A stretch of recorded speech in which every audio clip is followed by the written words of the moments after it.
Assalamualaikum warahmatullahi wabarakatuh. Oh, ulangi ya Bu ya. Assalamualaikum warahmatullahi wabarakatuh. Alhamdulillah, alhamdulillahi wa kafa. Wassalatu wassalamu ala nabiyil mustafa wa ala alihi wa ahli sidqihi wal wafa. Ashhadu an la ilaha illallah wahdahu la syarika lah wa ashhadu anna Muhammadan abduhu wa rasuluh. Allahumma shalli wa sallim wa barik ala sayyidina Muhammad wa ala alihi wa ashabihi wa man tabi'ahum bi ihsani illa yaumiddin. Faqala Allah Ta'ala fi Qur'anul Karim, a'udzu billahi minasy syaithanir rajim. Bismillahirrahmanirrahim. Inna anzalnahu fi lailatul qadar wa ma adraka ma lailatul qadar. Lailatul qadri khairum min alfi syahr. Tanazzalul malaikatu warruhu fiha bi'idznihi rabbihim min kulli amr. Salamun hiya hatta matla'il fajr.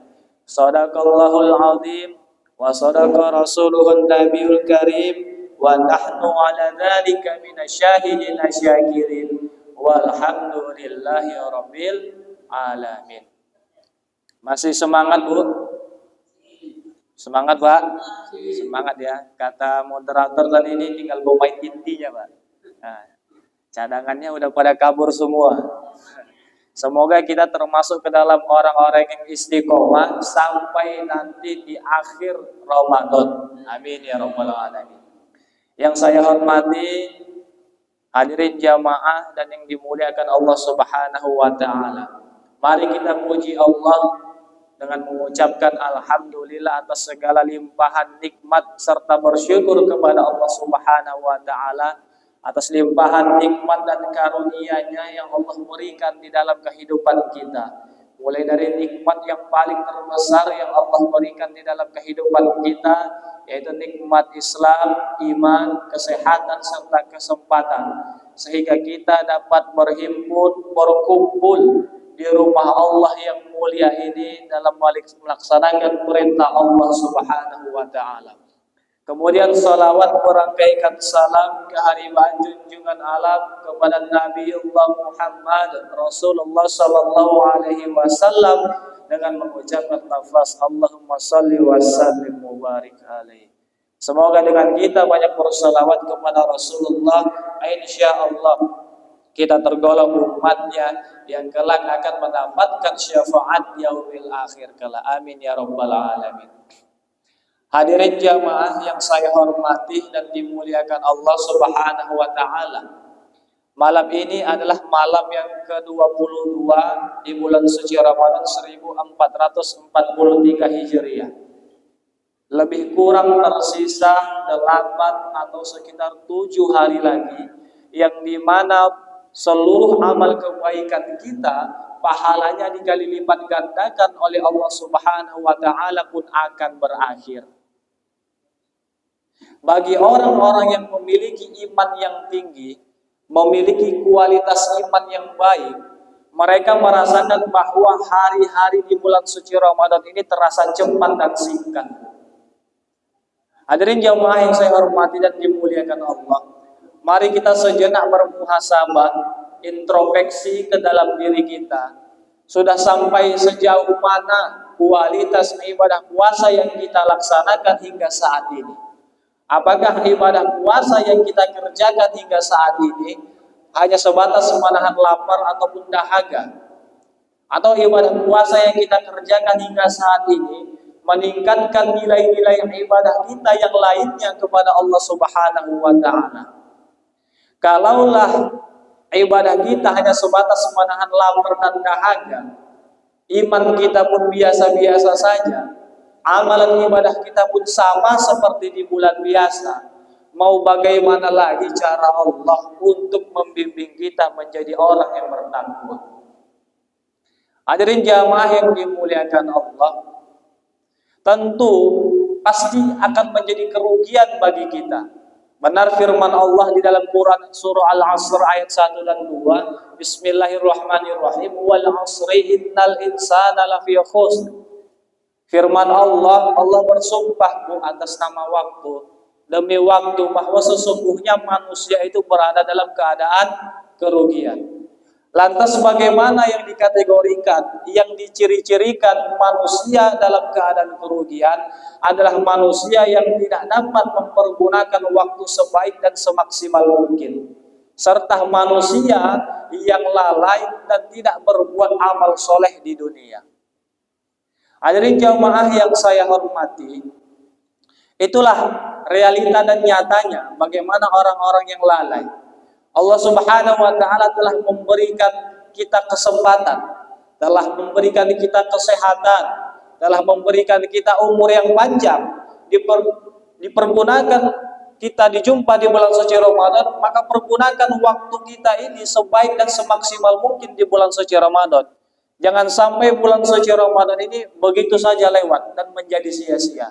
Tentulah kita menjadi orang yang merugi.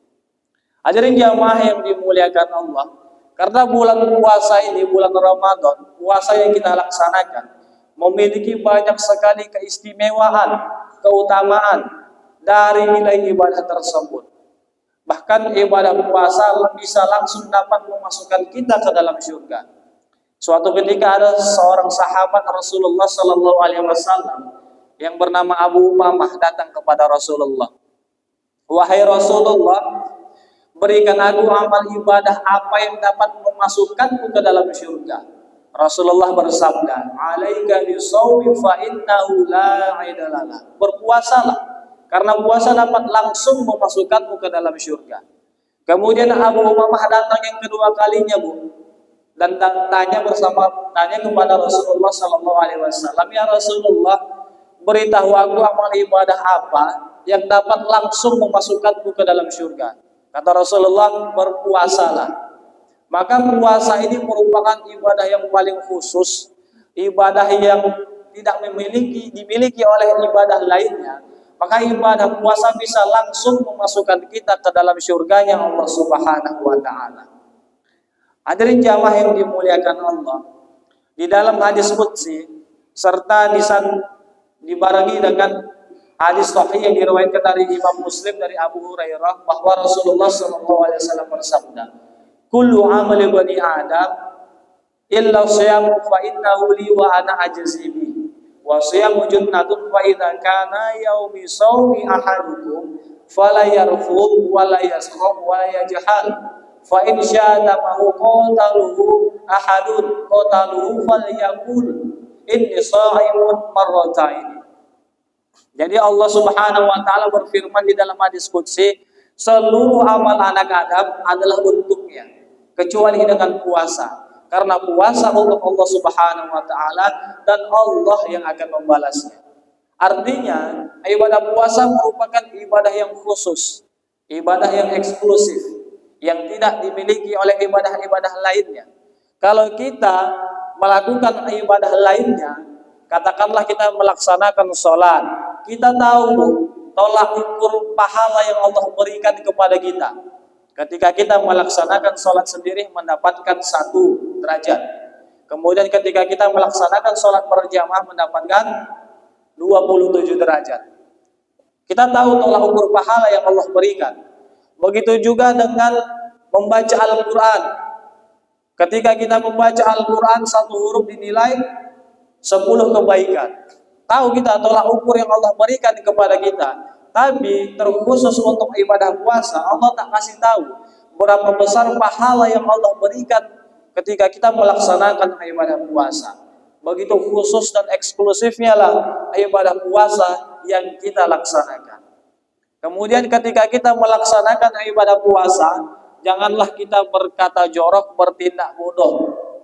Karena kalau seandainya ada orang yang bertengkar dengan kita, katakanlah, "Falyaqul inni shaimun." Sesungguhnya aku sedang berpuasa. Kenapa amal ibadah puasa ini nilainya begitu tinggi di antara nilai ibadah lainnya? Karena ibadah puasa memiliki derajatnya lebih tinggi daripada ibadah lainnya. Dan ketika kita melaksanakan ibadah puasa, ibadah-ibadah lainnya pasti akan mengikut. Contoh Bu, kalau kita melaksanakan puasa, tak mungkin sekiranya kita ketinggalan atau tak sholat 5 waktu. Apa mau puasa kita hanya berlalu begitu saja, tidak mendapatkan pahala di sisi Allah? Sudah pasti kita akan melaksanakan sholat 5 waktu. Kemudian kalau kita ingin menambahkan pahala lainnya, pasti kita membaca Al-Quran, bersedekah, dan lain sebagainya. Begitulah puasa. Ketika kita melaksanakan puasa, ibadah-ibadah lainnya akan mengikut. Begitu juga dengan kalau seandainya kita dihadapi dengan orang-orang yang ingin bertengkar dengan kita, sabar pasti kita. Sabarnya ngikut, sholatnya ngikut, baca Qurannya ngikut, sedekahnya ngikut. Begitulah keutamaan puasa tadi. Sehingga derajatnya lebih tinggi daripada ibadah-ibadah lainnya. Hadirin jamaah yang dimuliakan Allah Subhanahu wa taala. Ibadah puasa bukan hanya sekedar memberikan kesehatan pada rohani kita, bukan hanya sekedar membersihkan rohani kita, membersihkan hati kita dari penyakit-penyakit hati. Tetapi ibadah puasa juga bisa memberikan kesehatan pada jasmani kita. Kenapa? Karena puasa merupakan sistem detoksifikasi. Tahu Bu detoksifikasi? Detoksifikasi itu adalah sistem penetralan racun yang ada di dalam tubuh kita. Jadi ketika kita melaksanakan ibadah puasa, sel darah yang ada di dalam tubuh kita juga ikut lapar, sehingga memakan sisa-sisa toksin ataupun racun yang ada di dalam tubuh kita, sehingga tubuh kita menjadi sehat. Hadirin jamaah yang dimuliakan Allah Subhanahu wa taala. Banyak sistem detoksifikasi, Bu. Ada puasa, ada bekam, ada makan buah, ada berolahraga. Tapi yang paling efektif dan yang paling maksimal adalah puasa. Begitulah keistimewaan puasa, bukan hanya sekedar memberikan kesehatan pada rohani, tapi juga memberikan kesehatan pada jasmani. Yang sakit saja bisa sembuh, apalagi yang sehat pasti makin sehat. Maka Bu, ini cocok untuk orang yang kena asam urat, gula darah atau diabetes, kemudian hipertensi, orang yang suka tensinya tegangan tinggi, kalau dipegang gini aja udah kontak kita Bu. Nah, itu tegangan tinggi dia. Kemudian orang yang terkena stroke, ini cocok puasa dilaksanakan. Kenapa? Memberikan kesehatan kepadanya. Jadi pun juga puasa bukan hanya memberikan kesehatan pada diri kita, juga untuk organ-organ tubuh yang di dalam tubuh kita ini memberikan kesempatan untuk mereka beristirahat, Bu. Kalau kita di bulan biasa pagi makan, organ tubuh itu bekerja setiap hari, Bu. Jantung, lambung, ginjal, paru-paru, lever dan lain sebagainya. Pagi kita sarapan pagi makan, jam 10 lapar, makan lagi. Makan siang jam 12 makan lagi. Kemudian jam 3 ngemil, makan lagi. Makan malam jam 7 dan tidak menutup kemungkinan menjelang tidur pasti juga nanti akan makan. Begitulah keadaan tubuh kita kalau di luar bulan puasa, di bulan Ramadan, sehingga tidak ada kesempatan untuk organ tubuh ini beristirahat. Kalau kita lihat sekarang tidak sedikit atau banyak orang yang umur 30 atau 35 udah pada penyakitan, Bu. Kenapa? Karena organ tubuhnya bekerja setiap hari, setiap menit, setiap detik. Bagaimana kalau itu dianalogikan kepada kita? Kita setiap hari bekerja, setiap menit bekerja, setiap jam bekerja. Kira-kira Bu, apa yang terjadi sama diri kita? Sakit, pingsan, bahkan bisa meninggal. Begitu juga dengan organ tubuh kita, dipaksa untuk bekerja senantiasa selalu, setiap hari, setiap menit, setiap detik. Apa yang terjadi? Umur 30, 35 udah penyakitan. Maka bulan Ramadan ini kesempatan bagi organ tubuh untuk mengistirahatkan beberapa jam agar sekiranya tubuh kita pun menjadi sehat. Tinggal keyakinan kita saja, Bu. Bagaimana puasa ini dapat memberikan kesehatan kepada kita. Bukan orang yang sakit saja bisa sehat, apalagi yang sehat. Pasti makin sehat, Bu, insya Allah. Hadirin jamaah yang saya hormati dan dimuliakan Allah Subhanahu wa taala. Yang terakhir, Bu, ini 10 malam terakhir, malam ke-22, besok malam ke-23. Kebiasaan Rasulullah Shallallahu Alaihi Wasallam pada 10 malam terakhir itu mengencangkan ikatan ibadahnya kepada Allah Subhanahu Wa Taala. Bahkan Rasulullah itu tidak keluar masjid di 10 malam terakhir.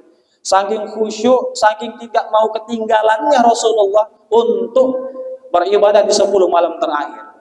Tapi Bu, fakta dan realita di zaman sekarang bagaimana yang kita lihat? Sekarang ini tinggal pemain intinya saja bisa dihitung.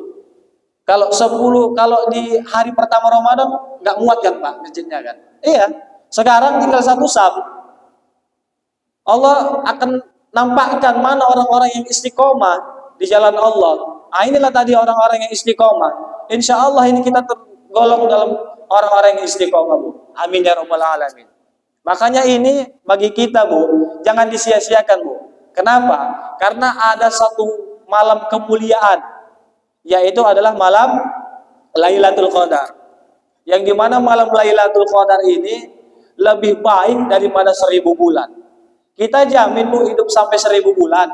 Tak jamin hidup sampai 1000 bulan. Bahkan tak mungkin hidup sampai 1000 bulan. Jadi Allah turunkan malam Lailatul Qadar. Allah berikan gift, berikan hadiah, kesempatan emas kepada kita yang ingin meraih ampunan, yang ingin meraih kesejahteraan ke dalam kehidupan. Allah berikan ini malam Lailatul Qadar. Makanya kejar Lailatul Qadarnya, Bu, bukan Lailatul Makarnya, Bu. Nah, ini kebiasaan kita sekarang. Di 10 malam terakhir sibuk jalan-jalan, beli baju, ke sana ke sini. Kenapa nggak dilakukan sebelum Ramadan? Kenapa mesti dilakukan di akhir Ramadan? Harusnya kan kita bisa mengetahui kalau seandainya di 10 malam terakhir ada malam kemuliaan, kenapa tidak kita kerjakan hal-hal yang shopping, belanja ke sana, pergi ke sana kemari, itu di luar bulan Ramadan. Kenapa mesti di 10 malam Ramadan? Karena mereka terjebak kepada euforia yang di luar dari bulan suci Ramadan. Hati-hati, Bu. Maka kalau saya pribadi, Bu, itu kalau belanja itu di luar bulan Ramadan, Bu. Belanja baju, kepaja ikat di luar bulan suci Ramadan. Kenapa? Satu, Bu, kalau belanja kita di bulan suci Ramadan naik kali harganya, Pak. Bisa 2 kali lipat. Harga peci dari yang 50.000 jadi 100.000. Nah, coba kita belanja di luar Ramadan, tetap harga 50.000, Bu. Nah, makanya itu sekarang kita ini terjebak dari euforia yang ada di luar bulan suci Ramadan. Maka dari itu jemaah yang saya muliakan dan yang saya hormati dan dimuliakan Allah Subhanahu Wa Taala, kita harus konsisten terhadap ibadah kita. Jangan kita ikut orang-orang sana keluar, kita juga ikut-ikutan. Kita harus fokus. Bagaimana Rasulullah Sallallahu Alaihi Wasallam mencontohkan 10 malam terakhir, fokus terhadap ibadah dan meraih ampunan serta mendapatkan malam kemuliaan. Begitu juga dengan kita. Fokus dengan ibadah kita. Jangan sampai kita terlena. Lakukan i'tikaf, kemudian baca Quran, sedekah, sholat, dan banyak berdoa dengan mengucapkan Allahumma innaka afuwwun karimun tuhibbul afwa fa'fu anna ya karim. Demikian yang dapat saya sampaikan, lebih kurang mohon maaf. Assalamualaikum warahmatullahi wabarakatuh.